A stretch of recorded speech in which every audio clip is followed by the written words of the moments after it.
Well, good evening, nerds and loot goblins. Tonight, we are talking about a serious issue affecting the ARPG world. No, not the ethics of microtransactions or whether Diablo 4 will ever be fun, but something more pressing. Because on April 2nd, Last Epoch has scheduled its biggest update yet, Season 2, Tombs of the Erase. And then just 2 days later, Path of Exile 2 did this.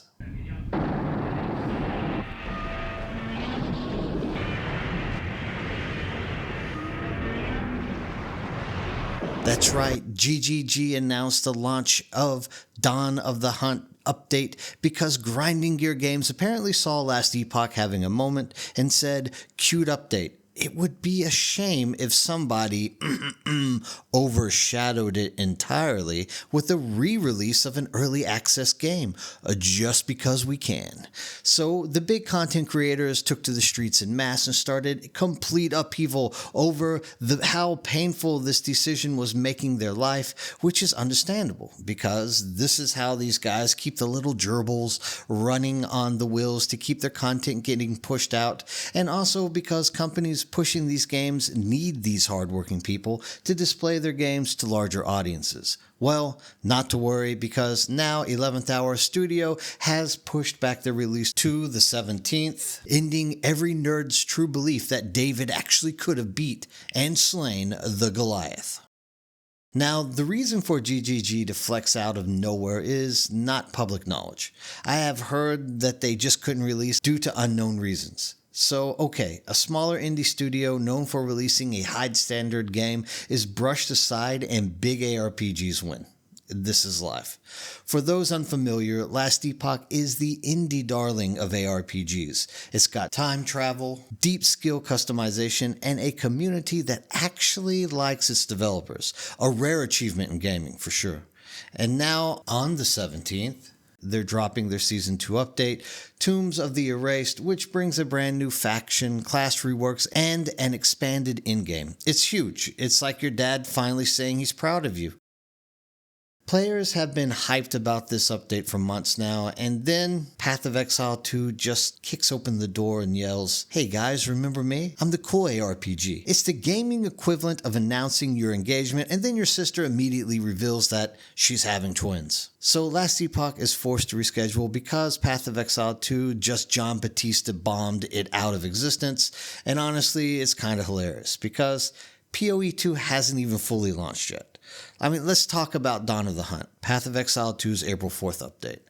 It adds a new class, the Huntress, new ascendancies, and you guess it, more in-game content. This is a good thing. The fan base for this game is huge, and I'm also a huge fanboy. However, I'm also not a fan of content drip as well.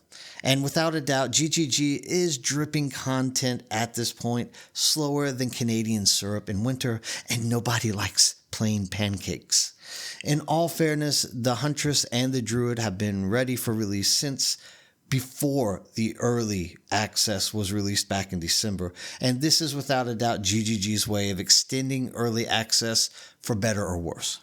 As for the release date, I am actually not too surprised by the timing, because back in December, the buzz was that the next big update would fall somewhere in the next 3 to 4 to 5 months. Well, we get another EA release, which means 4 months from now, we will get more than likely another EA release with the introduction of the Druid into the game. That's all good. At least we can be a little more confident that when the real release drops, the game should feel more balanced, right? And the irony here is just perfect, because Grinding Gear Games spent years developing Path of Exile 2 in the background while Last Epoch was steadily gaining steam. Then, just as Last Epoch is about to have its big moment, Path of Exile 2 slaps it back into the indie obscurity that it came from, and it feels like the bully just stole your science project and now you have to go home and for the next 2 weeks work out a new one. Now, to be fair, both games are fantastic and offer unique experiences.